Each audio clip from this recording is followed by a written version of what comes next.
برادران عزیز و گرامی، میخواستم پیش از این جواب سوال ها یک حدیث که جناب حضرت ماجه و دیگر محدثای ما و شما با اسناد حسن این حدیث را آوردن که از راوی این حدیث حضرت سهل ابن سعد ساعدی رضی الله عنهما هست. میگه جاء رجل الى النبي صلى الله عليه وسلم وقال دلني على عمل اذا عملته احبني الله واحبني الناس فقال اذهب في الدنيا يحبك الله وازهد فيما عند الناس يحبك الناس. برادران عزیز و گرامی، این مرد نزد رسول اکرم آمد و گفت دلالت کن مرا بر عملی که هرگاهی که او را انجام دادم هم الله دوستم دارد هم مردم دوستم دارد. پیامبر ما گفتند در برابر دنیا تقوا کن، الله تو را دوست می دارد، و آنچه در دست مردم است از داشتن او یا میل و خواهش پیدا نکن در آنچه در دست مردم است، یا آنچه در دست مردم است طمع نکن، مردم دوستت می‌دارن. برادران عزیز و گرامی، برای این حدیث من اگر گویم به طریق پره معنا کنم شاید 1 ساعت کمی کند، زیرا برادرای عزیز این حدیث به خودش میوه های دارد، به خودش فایده های دارد. مثال یکم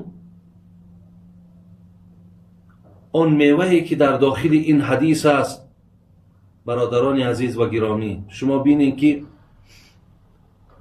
این اصحاب پیامبر، همون مردی که پیش پیامبرم آمد، اینم از همون صحابه ها بود، از همنشین های پیامبر بود. ولی شما بینید که چی سوال های با نفع میتیان، چی سوال های نیکوی میتیان. یکم فایده این حدیث این است که صحابه های پیامبر از پیامبر بسیار سوال های فایده‌ناک میدادن. بین دلنی علی عمل اذا عملته احبنی الله و احبنی الناس. سوال گوش کنید برادران عزیز، میگه دلالت کن مرا ای پیامبر بر عملی که هرگاهی که انجامش دادم الله دوستم بداره و مردمم یا بنده های خدا همه را دوست دارن. چی سوال خوبه. ولی مثل همین سوال ها از صحابه های پیامبر آمده است دلنی علی عمل اذا عملته دخلت الجنه.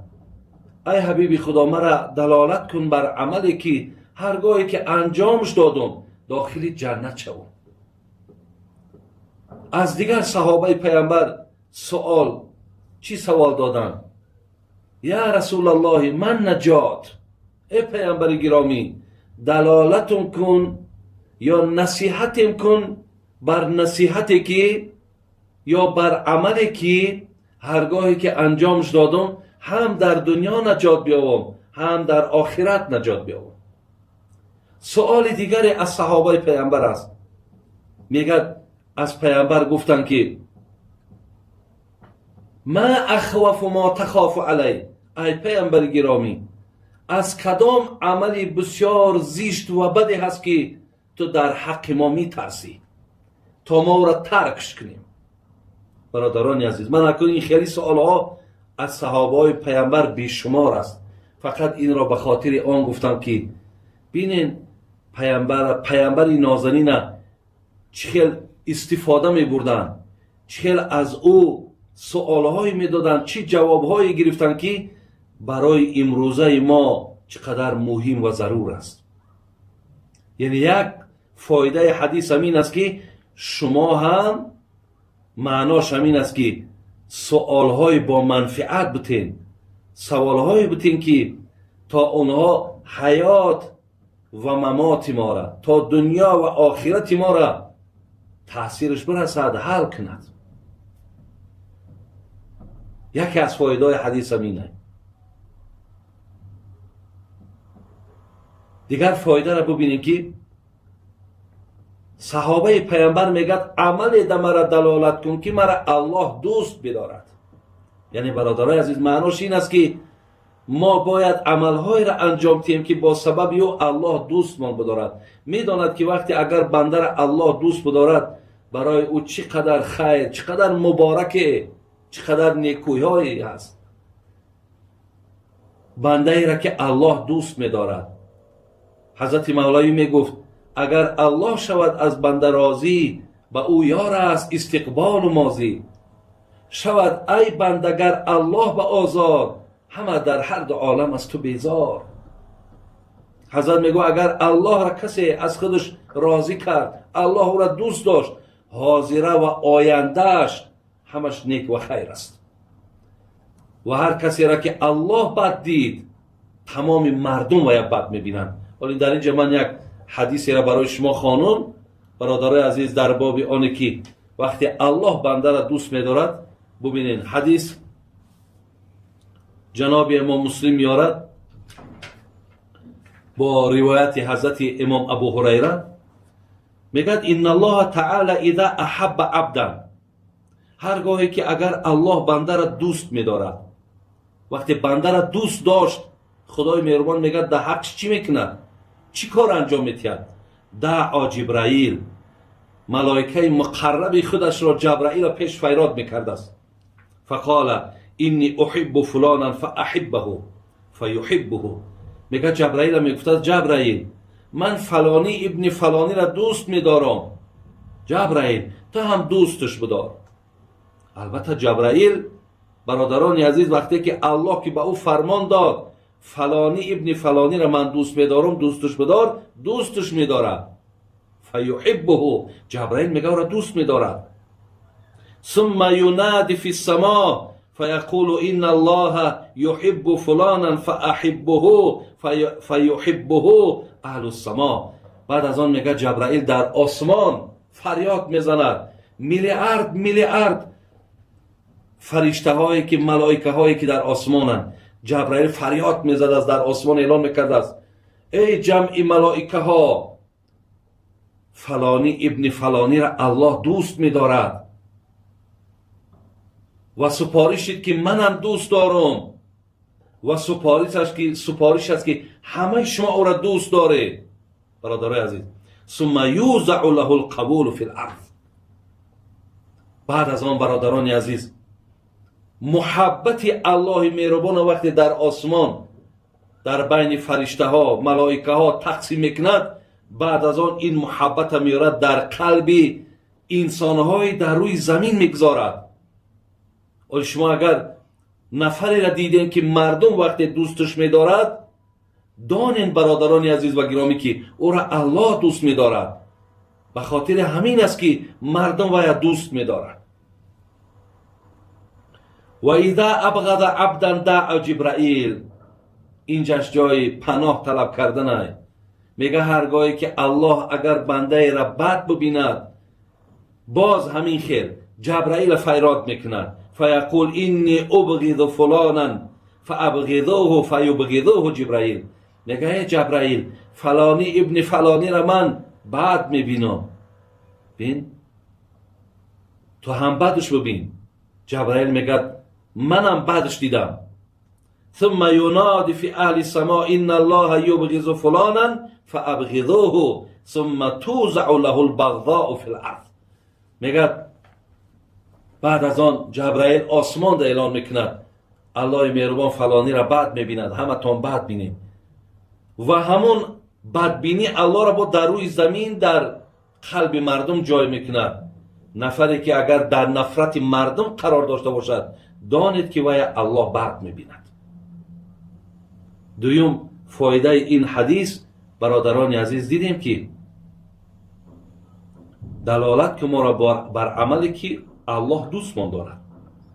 الله که دوست داشت حاصل دیدیم، عاقبت دیدیم که وقتی الله دوست بدارد از این دیگر سرفرازی می شود، از این دیگر خدادادی می شود که وقتی الله دوست می دارد.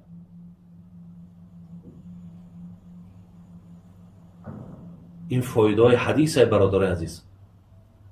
لیکن در حدیث چی آمد معناش؟ گفت برای آنی که الله ترا دوست دارد،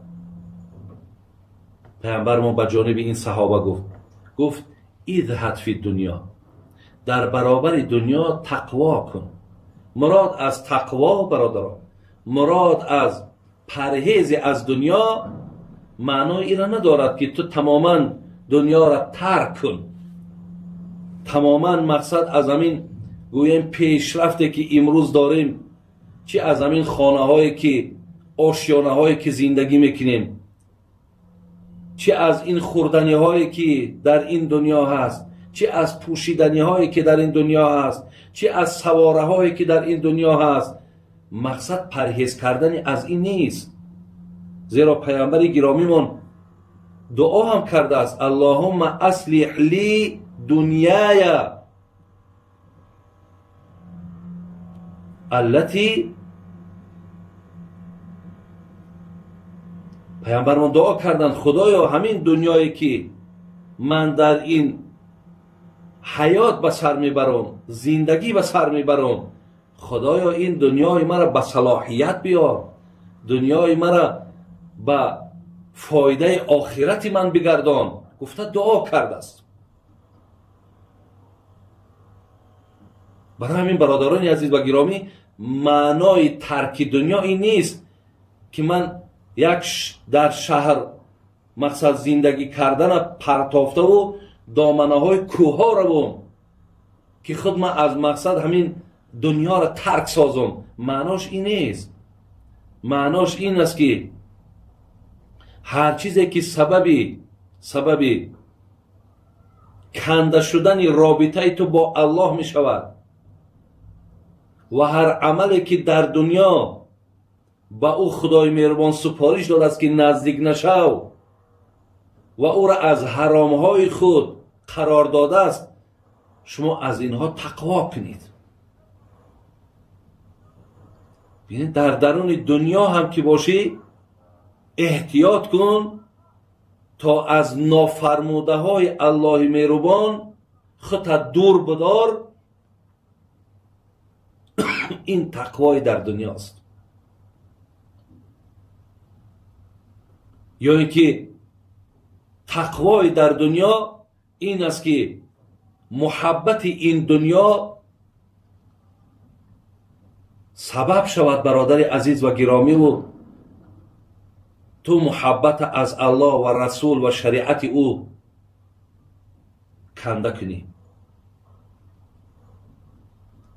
یا چگونه که سعید ابن جبیر رضی الله عنه یا رحمت الله علیه این تابعین بودن، حضرت می گفتن که تقوای در دنیا، احتیاطی از دنیا در این است که در برابر نعمتهای الله مهربان، نعمتهایی که در دنیا دارد، لذایزی که در دنیا دارد، با اینها آواره شوی و خانه قبر آخرت فراموش کنی.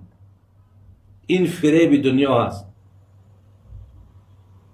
و تقوا هم همین معنا را دارد. وقتی تقوای از دنیا کردی الله دوستت می دارد. در دوام گفت و تقوا کن آنچه در دست مردم است، مردم دوستت می دارد. یعنی برادرها چیزی را در دست مردم می بینیم، چه از خانه های زیباشان، چه از ماشین هاشان، چه از تلفن هاشان، چه از داراگیشان، هیچ وقت برادرای عزیز طمع نکنید، یا اینکه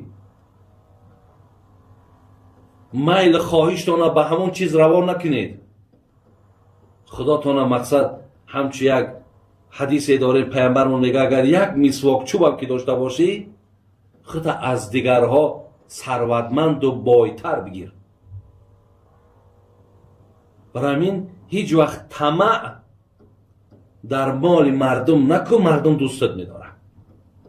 انشاءالله گمان میکنم که آن سه را که من برای شما مختصرم که بود معنا کردم، شما انشاءالله از معنای این درک